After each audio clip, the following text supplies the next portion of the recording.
bonsoir tout le monde. Bon, tout d'abord, j'annonce qu'en raison de mon travail, il y aura un peu moins de temps pour les débriefs, d'autant que je pars à Dijon demain et que je vais y rester normalement pendant 2 mois. Non, 3 mois en fait. Bah d'ailleurs, venons-en aux Dijonnais, puisque c'était le match de cet après-midi. Après un match contre les Bordelais, où on l'a gagné, mais en se faisant peur, en donnant trop de munitions à l'adversaire, et avec un Neymar qui prend un carton rouge stupide. Même si, ce soir-là, l'arbitre a quand même fait sa starlette pour faire gagner les Bordelais. Et ben voilà notre réponse ce soir-là. Voilà. T'as beau essayer de nous faire chier, monsieur l'arbitre, et ben c'est pas ça qui va nous empêcher de gagner. Donc du coup, on en arrive à cet après-midi, avec le Ney et Verratti suspendus, avec Cavani titulaire. Mais avec un Di Maria qui se pète au bout d'un quart d'heure. Alors, après Thiago Silva contre les Bordelais, c'est Di Maria. Alors, faites vos paris les mecs. Qui sera le prochain blessé au bout d'un quart d'heure au prochain match? Sachant qu'on va à Lyon et que les Lyonnais vont nous mettre des tampons. Bah, finalement, on verra ça. Mais bon, match bien mieux maîtrisé que contre Bordeaux, face à des Dijonnais qui ont eu quand même quelques pics, qui ont essayé, mais malheureusement ça suffit pas. Et avec un Navas qui a fait un bien meilleur match que celui de Rico dimanche dernier, qui donne un but tout feu au Bordelais, donc il s'est bien rattrapé sur la fin pour préserver la victoire, mais voilà quoi, on va plus retenir ses 2 erreurs que ses sauvetages. Bon, cet après-midi Navas il a eu quelques arrêts à faire, mais il les a bien fait. Et puis en face, on a eu un Mbappé qui a régalé, qui a fait un gros match cet après-midi, doublé et une passe décisive. Bon. Par contre, c'est bien un joueur qui aurait très bien pu nous plomber, c'est Cavani. Comme contre Bordeaux, il rate 2 buts. Il rate 2 buts tout fait. Dis-moi, Eddy, t'es pas Zlatan. T'es pas Zlatan. Ben oui. Kylian qui te fait une superbe déviation extérieure du pied, t'as juste qu'à mettre un plat du pied, c'est au fond quoi. Il t'a donné 2 buts cet après-midi, Kylian. Et t'as pas réussi à les mettre au fond. Alors que de l'autre côté, Icardi, c'est un ballon, un but. Ben oui. Un quart d'heure de la fin, tu sors, Icardi il rentre, premier ballon, but. Alors à un moment donné, faut être efficace. C'est bien, t'es pas Zlatan, nous mettre des buts venus d'ailleurs, quoi. T'es pas Cristiano Ronaldo, t'es pas Messi. Eh oui.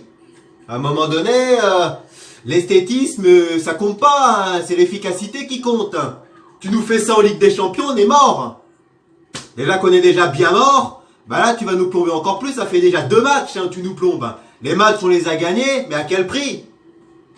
Alors, on est toujours aussi efficace offensivement, on marque toujours des buts, on est bon, mais par contre défensivement, même si on n'a pas pris de but cet après-midi, ça dort. Ça tanque toujours. Alors, Dijon n'a pas connu la même réussite de l'outsider qu'a connu Amiens et Bordeaux. Mais attention, parce que quand on regarde nos prochains matchs, on va d'abord aller à Lyon, en Coupe de France, mais après on va à Strasbourg. Strasbourg. Vous croyez vraiment qu'en jouant comme ça, on va ramener un résultat de la méno? Sur un terrain où on réussit pas? Sur un terrain où on a une équipe qui nous emmerde? Qui a bien l'habitude de nous emmerder sur les derniers matchs? Alors, vous croyez vraiment que en défendant comme ça, on va gagner là-bas? Laissez-moi rire. Laissez-moi rire. Alors, Kerrer, va bien falloir que t'apprennes à défendre aussi, parce qu'il y a eu pas mal d'actions dijonnaises et contre Bordeaux, c'était pareil aussi qui sont venus de ton côté. D'autant qu'en plus, c'est toi qui vas jouer contre Dortmund parce que Meunier est suspendu. Ah là, tu vas te retrouver devant le Marco Reus ou le Sancho, il va falloir serrer les fesses. Mais bon, le pire c'est Presnel, comme d'habitude.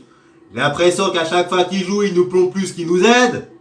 Alors là, il a fait un match plutôt correct, mais bon, quand on sait qu'il est encore capable de passer à côté, contre Nantes, contre Lyon, à un moment donné, on se demande qu'est-ce qu'il fout encore au PSG celui-là.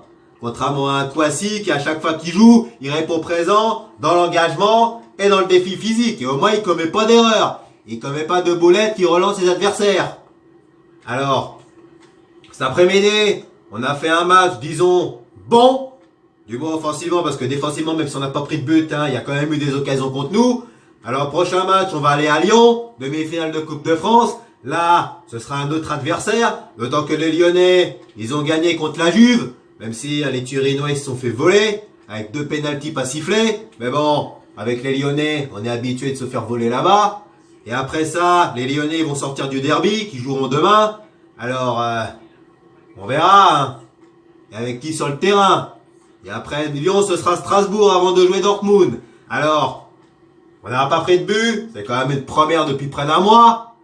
Mais malheureusement, on a encore quelques manques dans le jeu, malgré un Mbappé rayonnant et cet après-midi et un Sarabia toujours aussi combatif. C'est lui qui a marqué le premier but. Et malheureusement, voilà, pour la première partie de saison, on est nettement moins bon, hein. Alors sur ce, place à Lyon, la semaine qui suit, hein. Bye bye tout le monde, et allez Paris!